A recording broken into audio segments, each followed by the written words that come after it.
عروج ملنے پر انسان خدا نہ بن جائے، اس لیے خدا نے زوال رکھا ہے۔ سانپ 100 سال بعد انسان بن جاتا ہے، اور انسان کو جب موقع ملتا ہے سانپ بن جاتا ہے۔ محبت تو ان آنسوؤں میں تھی جو ہمارے نبی صلی اللہ علیہ وسلم نے ہمارے لیے 1400 سال پہلے بہائے۔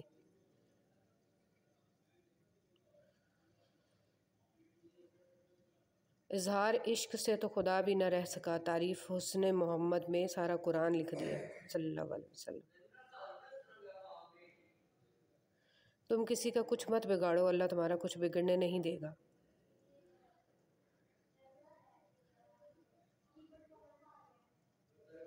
کسی کو اچھے عمل سے دلی خوشی دینا 1000 سجدے کرنے سے بہتر ہے۔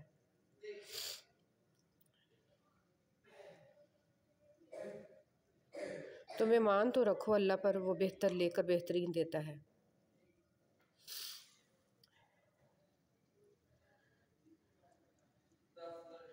تم یہاں میری تلاوت کیا کرو، میں قبر میں تمہاری حفاظت کیا کروں گا۔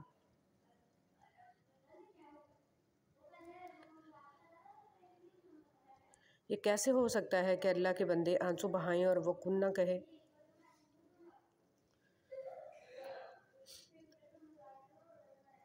اللہ تعالیٰ آپ کے جسموں اور آپ کی صورتوں کو نہیں دیکھتا، وہ تو آپ کے دلوں کی طرف دیکھتا ہے۔ علم اپنے رب کو سمجھنے کا نام ہے، باقی سب تو رزق کمانے کا فن ہے۔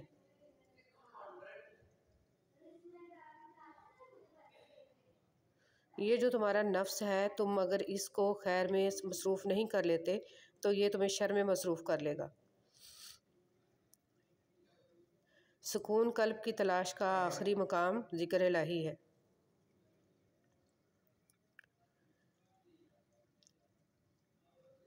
اللہ تعالیٰ کی رحمت کی پہلی نشانی یہ ہے کہ انسان کو اپنے عیب نظر آنے شروع ہو جاتے ہیں۔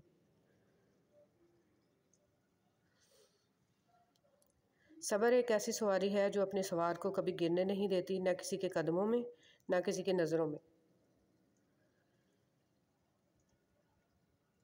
اچھے لوگوں کا تمہاری زندگی میں آنا تمہاری قسمت ہوتی ہے، اور انہیں سنبھال کے رکھنا تمہارا ہنر۔ جو تمہاری خاموشی سے تمہاری تکلیف کا اندازہ نہ کر سکے، اس کے سامنے زبان سے اظہار کرنا صرف لفظوں کو ضائع کرنا ہے۔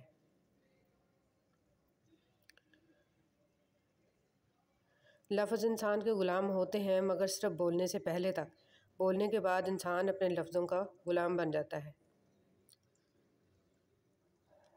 کوئی تمہارا دل دکھائے تو ناراض مت ہونا، کیونکہ قدرت کا قانون ہے، جس درخت کا پھل زیادہ میٹھا ہوتا ہے لوگ پتھر بھی اسی کو مارتے ہیں۔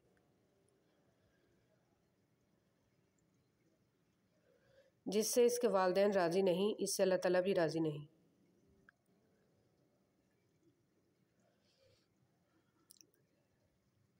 توبہ کا خیال خوش بختی کی علامت ہے، کیونکہ جو اپنے گناہ کو گناہ نہ سمجھے وہ بدقسمت ہے۔ یہ نہ سوچو کہ اللہ تعالیٰ تمہاری دعا قبول نہیں کرتا، یہ شکر کرو کہ تمہارے گناہوں کی سزا فوراً نہیں دیتا۔ تم جنت نہ مانگو، بلکہ تم دنیا میں ایسے کام کرو کہ جنت تم کو مانگے۔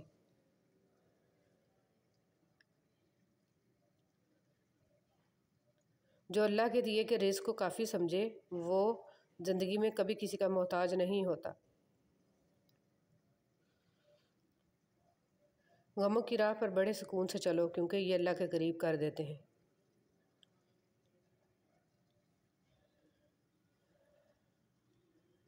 اللہ تعالیٰ کے فیصلوں پر یقین رکھو، زندگی آسان ہو جائے گی۔ جب کوئی مسلمان دوسرے مسلمان بھائی کے لیے دعا کرتا ہے تو فرشتے کہتے ہیں آمین، اللہ تمہیں بھی یہی چیز عطا کرے۔ دنیا میں سب سے تیز رفتار چیز دعا ہے، جو دل سے زبان تک پہنچنے سے پہلے اللہ تعالیٰ کے پاس پہنچ جاتی ہے۔ جو شخص پابندی سے استغفار کرتا ہے، اللہ تعالیٰ اس کے لیے ہر تنگی سے نکلنے کا راستہ بنا دیتے ہیں۔ لوگوں سے ڈرنا چھوڑ دو، عزت اللہ دیتا ہے، لوگ نہیں۔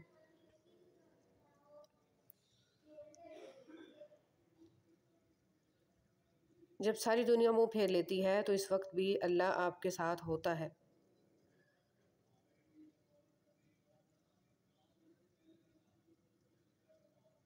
نصیحت کیجیے مگر شرمندہ نہ کیجیے، مقصد دستک دینا ہوتا ہے، دروازہ توڑنا نہیں۔ عمر کا تعلق سالوں سے نہیں ہوتا، بعض اوقات انسان عین جوانی میں صدیوں پرانا ہو جاتا ہے۔ غصہ ماچس کی تیلی ہے جو دوسروں کو جلانے سے پہلے خود جلتی ہے۔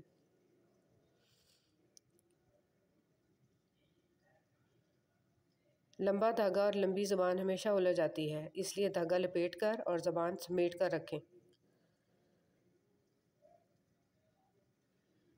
برا ہمیشہ وہی بنتا ہے جو اچھا بن کر ٹوٹ چکا ہو۔ محبت اور دوستی یہ دو چیزیں ہر طوفان کا مقابلہ کر سکتی ہیں، مگر ایک چیز ان دونوں کے ٹکڑے ٹکڑے کر سکتی ہے اور وہ ہے غلط فہمی۔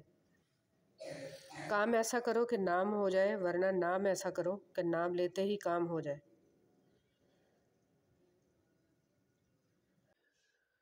جب تم تھک جاؤ تو کچھ دیر اللہ کے سامنے رو لیا کرو، مشکلوں کا وزن کم ہو جائے گا۔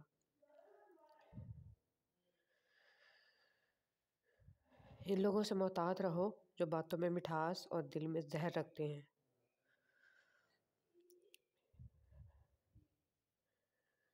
ہر چیز کا صدقہ ہوتا ہے اور عقل کا صدقہ یہ ہے کہ جاہل کی بات سن کر برداشت کی جائے۔ وہ اللہ جانتا ہے دلوں کے حال بھی اور خیالوں کے راز بھی۔ جب خدا کی مصلحتیں سمجھ آ جائیں تو دل ضد چھوڑ دیتا ہے۔ سچے انسان کو ہمیشہ جھوٹے انسان سے زیادہ صفائی دینی پڑتی ہے۔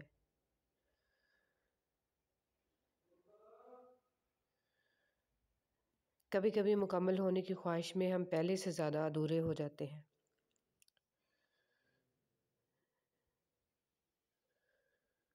محنت کرتے رہیں، آج نہیں تو کل زندگی آپ کو بھی موقع دے گی۔ زندگی ہر جینے والے کے پاس نہیں ہوتی۔ خدا کی محبت کا انداز بھی کمال ہے، سب کچھ دے کر کہتا ہے کوئی مانگنے والا۔ جب اللہ تمہیں کنارے پر کھڑا کر دے تو اس پر کامل یقین رکھو، کیونکہ دو چیزیں ہو سکتی ہیں، یا تو وہ تمہیں تھام لے گا یا تمہیں اڑنا سکھا دے گا۔